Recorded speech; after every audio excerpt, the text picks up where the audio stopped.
Hey, what's up everyone? Morey Croson here, and today we're going to be breaking down the 400 meters from the Olympic trials this weekend, and we're going to start the video right now.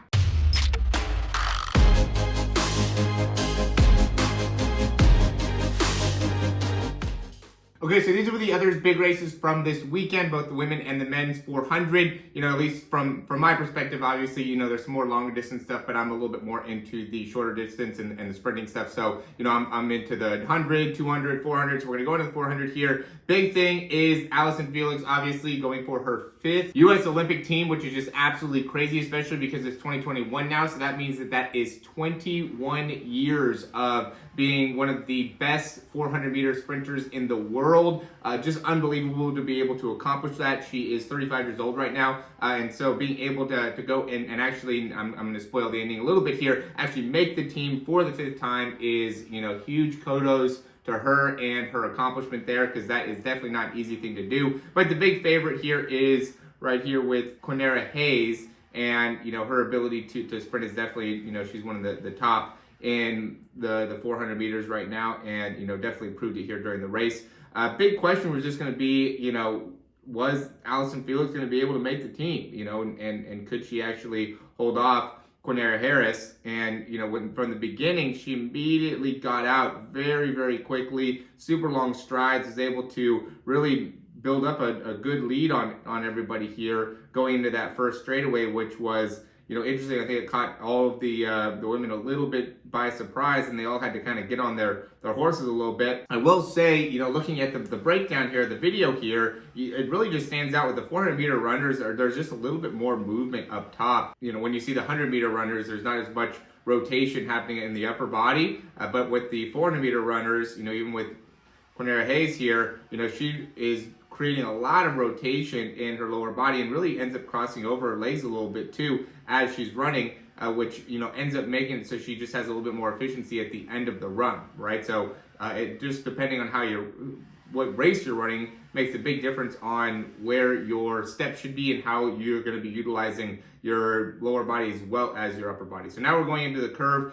The big thing is going into this was Allyson Felix in that third turn there, and how well she'd be able to really take that. And she didn't do a great job, I would say here. Was really overtaken by a few of these women in the inside lane. Basically everybody overtook her, actually. She ended up getting into that last kind of straightaway here and was probably in, second to last place, at the best third to last place as she comes back, but ended up having just a crazy comeback here as she really just turned on the jets and was able to finish really strongly with, and big thing is she just maintains her form all the way through. She has just such a natural long stride. You could start to see some of the other women, and I think this partially was due to, when she came out of the blocks a little bit and, got everybody to be running fast, and then I think she slowed down knowing that she'd be able to catch some of these women at the end, because really big thing is a lot of them ended up really getting a lot of extension there in the back, right? You could see how far forward the lean is now, where at the beginning, and even with Allyson Felix, how she's maintaining really a great position from a posture perspective. Quanera Hayes is also in that really good position as well. They're two of the best, obviously, here. But everybody, the other two here are definitely leaning forward a little bit more and starting to lose, and you could even see the forward lean way early here, and that ended up costing her, because Allyson Felix ended up coming in second here. Wadlin could have easily came in second if she was able to maintain her form all the way through, because she was out with a big lead at that part of the race. So awesome to see that Allyson Felix is going to her 5th Olympic championship. I still think that Quanera Hayes is going to end up probably being a tough person to beat. She's running, obviously this was a 49.79. I don't know exactly what the wind was on this, but her coach is saying that she can get down into the low 49s. And so if she's able to do that in the Olympics, then she's going to be a tough one to beat for sure. But even seeing Allyson Felix back at it again, she's going to definitely be pushing the entire group of women to be able to just go in and raise their levels just that much more And so we're super interested to be able to see how it all goes. We're gonna quickly interrupt the video just to say, if you like the information, go ahead and click that thumbs up down below. Subscribe to the channel if you haven't already. And if you have any questions, comments, or recommendations, you can leave those down below. We're gonna hop into the men's side now. All right, so the men's side, I felt like was the most predictable race for, especially from the sprinting perspective. With the women's 100 and the men's 100, you didn't really know. I mean, with the women's 100, you kind of knew who was going to win, but you didn't know who was going to come in like second, third. For this, you kind of had a good idea of how it was going to go. It was just a big question of who was going to win, Michael Cherry or Michael Norman. But the sentiment was that Randolph Ross was going to end up being probably the third place people, or just that these three would end up being the people that ended up qualifying, which is exactly how it went. I thought it was awesome to see Michael Norman really take off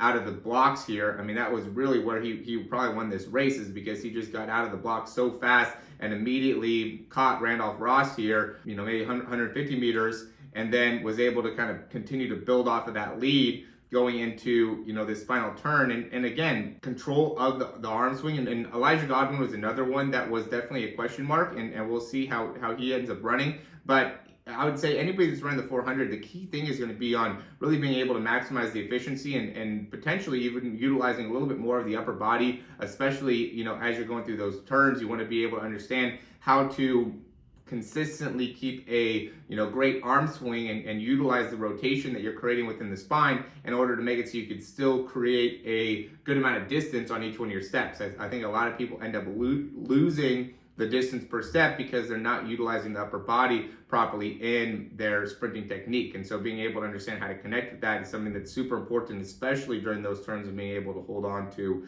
your top speed. I think Elijah Godwin here really tried to push it through with that in this 100 to be able to kind of get close to the top again, because once he gets here, and he does, I mean, he gets right up to, basically Michael Cherry and Michael Norman. This place, he's way out in front of Randolph Ross. But, the big thing is that Randolph Ross has that finish that is, already making itself super known. And you can see, Elijah Godwin, he's good, as he's coming through. When he first gets out of that turn, he's doing pretty good in this position, but he gets to a point where he really starts losing his form, right? And not being able to maintain a good spot. Now he starts almost like limping as he's running.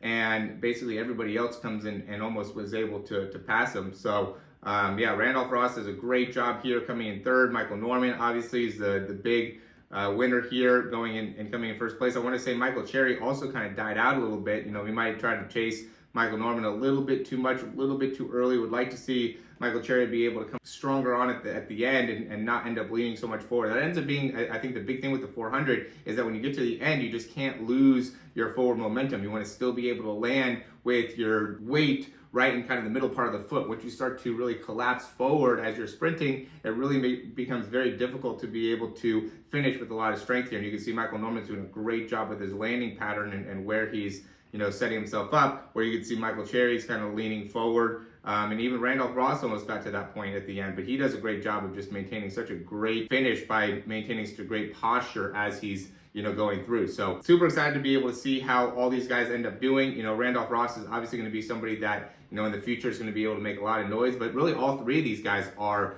very, very talented and, have a lot of potential going into the 400 meter and the Olympics just next month. So super excited about that. And as always, guys, thanks for watching. Again, if you like the information, click that thumbs up, subscribe to the channel if you haven't already. And if you want to get a breakdown, would love to be able to help you guys out in understanding how you can make improvements within your own sprint. Been getting a lot more people that have been interested in that lately. And, it's definitely been able to help out a lot of guys and just getting a better understanding of where the disconnect is. And I've even been going on to like Reddit and things like that and being able to help people out there. So, I just love being able to help people out in understanding how to improve their speed. And, whether it's the start, whether it's the drive phase, the top end speed, just really putting a focused effort on making sure that you're able to understand the mechanics behind it and what needs to improve is something that I think is critical to be able to take where you are now and be able to get to a higher level, right? So wherever you are, whether it is, not able to get to a great top end speed or not having a good understanding of the drive phase or even, what muscles to work out, whatever it is, you want to be able to really address it. And the only way to address it is to, have a coach that has an understanding of exactly what are the biomechanics in sprinting. And that's what we do with the Zoom session. That's what we do with the speed program. You can check all that out in the description down below. And if you have any questions, you'd be happy to answer them. You can email me, whatever the case may be, and I'd be happy to get back to you. So as always, guys, thanks for watching, and we'll talk to you soon.